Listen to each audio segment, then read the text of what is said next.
Hey, how you doing? This is Adam Post. Education department slashes nearly half its workforce immediately with massive layoffs. Republicans have been talking about getting rid of the education department for a very long time. But now, almost inexplicably, Trump has figured out a way to get rid of around half the employees, and that's just to get started. From the Washington Post, education department with mass layoff cuts nearly half of its staff. The staff reductions are the latest effort by the Trump administration to decrease the federal government's role in education, because the federal government has no business being involved in education. It's not in the Constitution. It's something the states should be handling on their own. And from inside higher ed, education department lays off nearly half its staff. McMahon, the head of the department, said the reductions are a significant step towards restoring the greatness of the United States education system. Critics say they're reckless and will lead to chaos and confusion. This is going to lead to privatization of education as an option, just like we have in health. You want to have a public option for private education, and you can certainly have funding that goes to parents that can help decide how they want their students to learn, instead of being taken advantage of by the massive corrupt teachers union. Because the teachers unions wind up creating a situation where parents have no options and how their own children should be taught. And if that's not enough, here's an example of a state issue in New York State. Black and Hispanic New Yorkers who failed the teacher's test make a settlement deal for $1.8 billion because they weren't intelligent enough to pass the test. They claim it was because of race. Of course it's not because of race. It's just a test.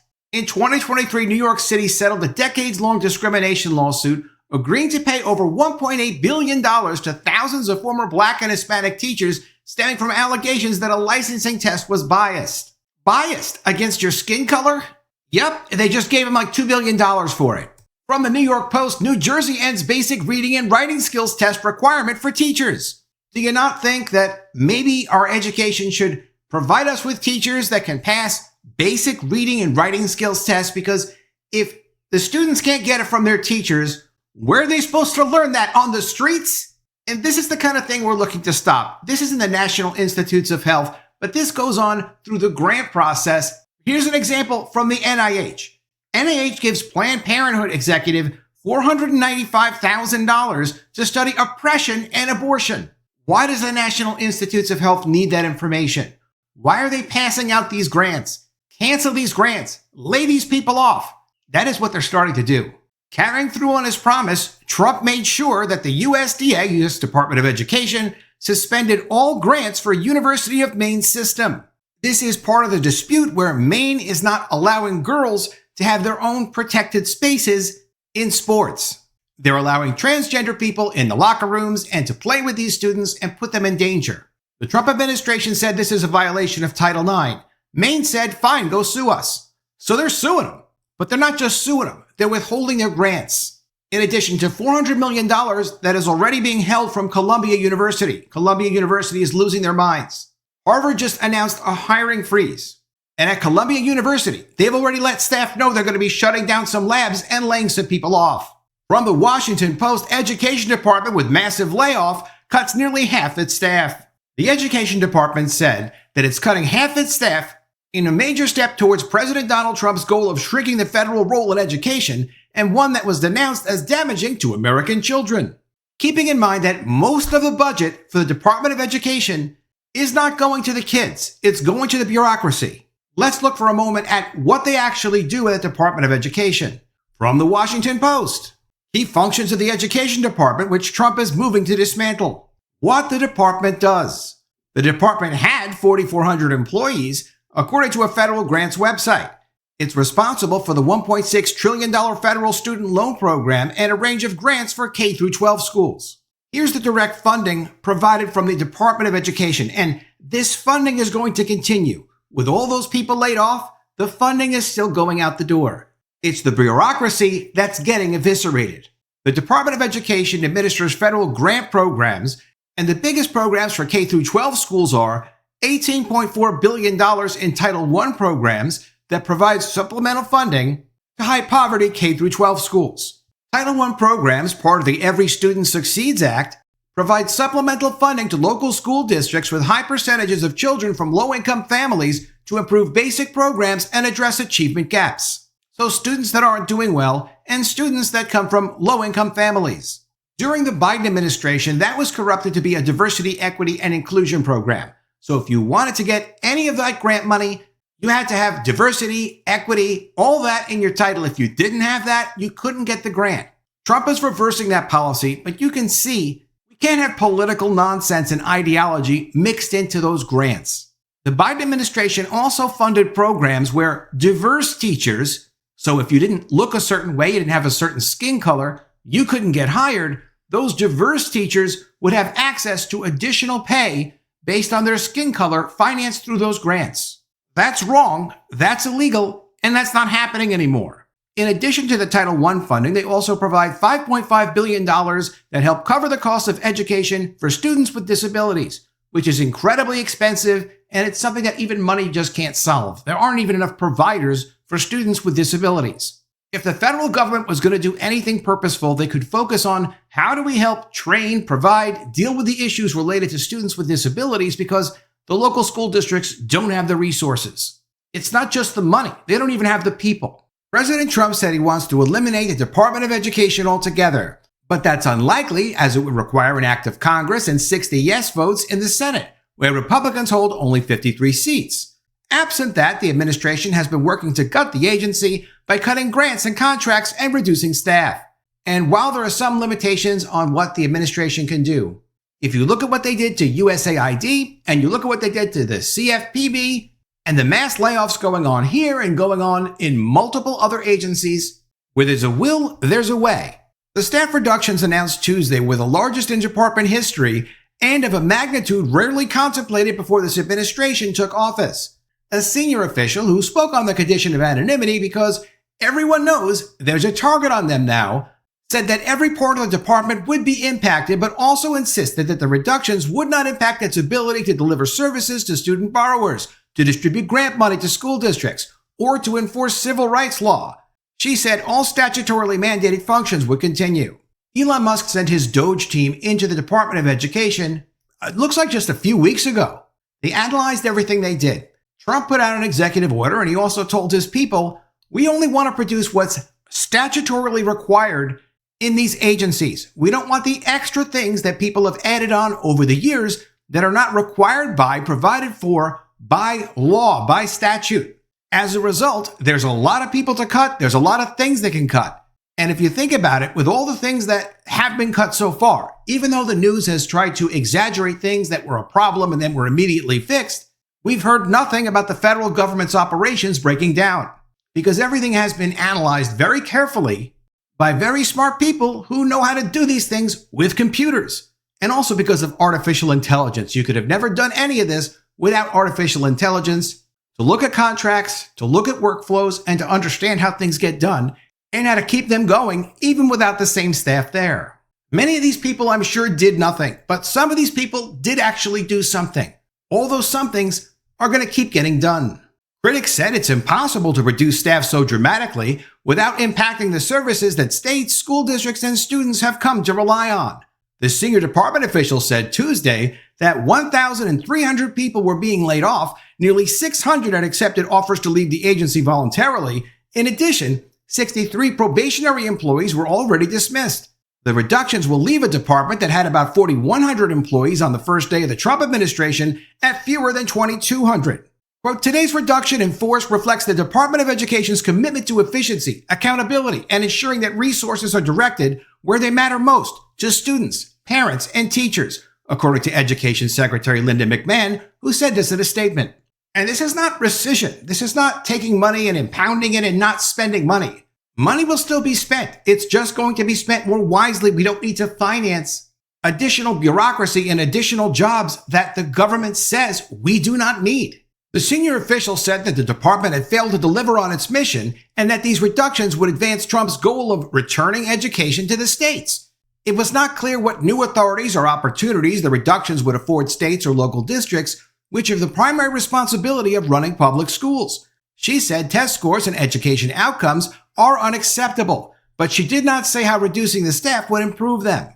American Federation of Government Employees Local 252, which represents more than 2,800 workers at the Education Department, called on Congress to reverse the cuts.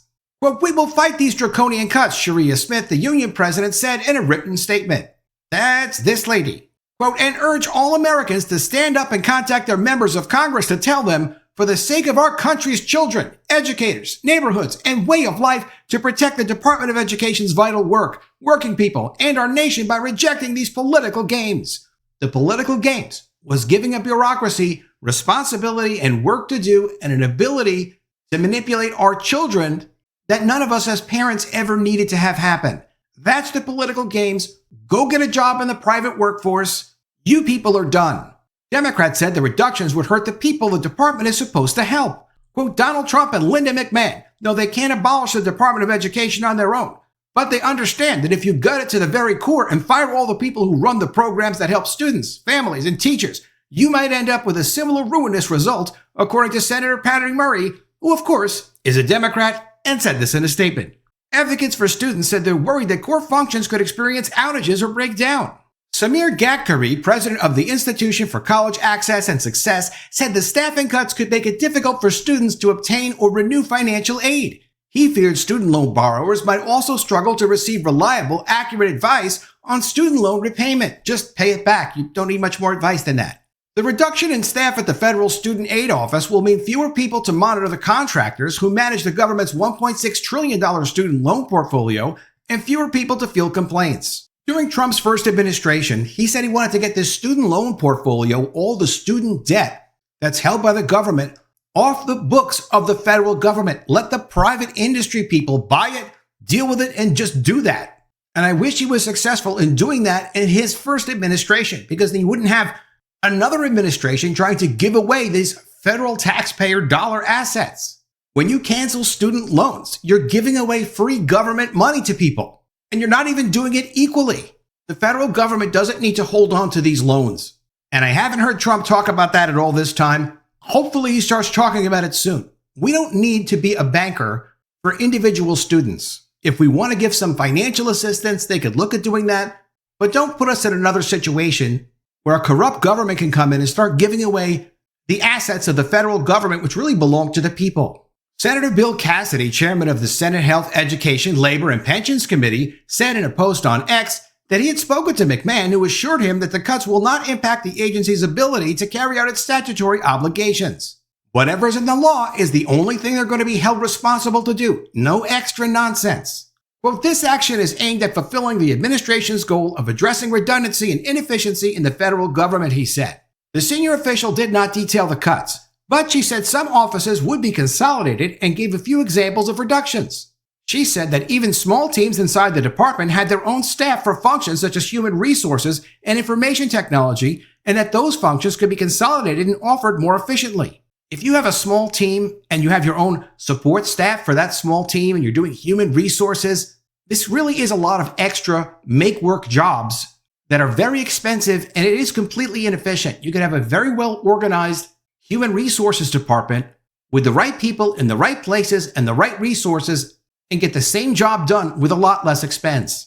She also said the department was eliminating leases in San Francisco, New York, Boston, Chicago, Dallas, and Cleveland, and was consolidating staff from 3 buildings in D.C. into 1.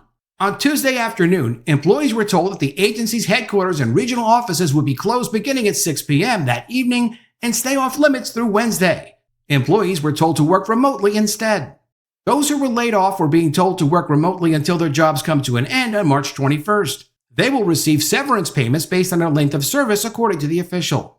The Education Department is the federal government's smallest department. At the start of the year, the largest share of its staff, about 1,500 people, worked in the Federal Student Aid Office, responsible for administering the student loans and Pell Grants. The Office for Civil Rights, which investigates allegations of discrimination, was the second largest office with more than 500 workers. Sharia Smith, who is still this lady, had this to say. She's the president of American Federation of Government Employees Local 252, which represents over 2,800 workers at the Department of Education, and she pledged to fight the cuts. She said that the Trump administration has no respect for the thousands of workers who have dedicated their careers to serve their fellow Americans. And she even said this, quote, "We will not stand idly by while the regime pulls the wool over the eyes of the American people. We will state the facts. Every employee at the U.S. Department of Education lives in your communities. We are your neighbors, your friends, your family, and we've spent our careers supporting services that you rely on." Well, that was then, and this is now. And in another insightful complaint from former Education Secretary John King Jr., who served during the Obama administration, said this last week, when the cuts were just rumors. Quote, "You've got dedicated civil servants, many of whom are former teachers and principals who are working at the department because they want to help contribute to the country's future. Going through that sort of tumultuous process will likely cause us to lose really talented people who want to serve the country. That's shameful and deeply distressing." King said that though there are of course programs that could be improved, strengthened, and made more efficient, that's not what the Trump administration is trying to do. Well, maybe you guys should have been trying to do that all along. So that when someone came in and saw such an incredible mess at the education department and the rest of the federal government, you guys would have a way to defend yourselves and say, look, don't make these changes. Look, we're improving things day by day, but they weren't. They were making them worse day by day. So someone had to clean it up. Well, they're not proposing thoughtful surgical measures to improve the activities of the department. They're acting with a meat cleaver, or maybe more accurately, just swinging an axe wildly around, he said. American Council on Education President Ted Mitchell said in a statement that he was deeply alarmed at the staffing reductions and called on the administration and Congress to reverse the decision. Quote, "This move puts the effectiveness of those programs at risk, causes nothing but chaos and confusion, and in the long run jeopardizes the futures of the millions of students those programs serve." It's always think about the students, think about the children. Well, maybe think about the students and the children and the people's futures that you've used as human shields to take advantage of the system. Whether it's laziness at work, theft from grants, taking jobs and doing things that people never had qualification for, never had need for. They don't care who it hurts. They'll just blame you for doing what they just did, just because you're trying to clean things up. Let me know what you think of all this in the comments below. Always love to see your ideas. Please be sure you are subscribed to the channel. Click the bell for notifications, give me a thumbs up, and I'll see you again soon with another story. And if I don't see you, I will miss you.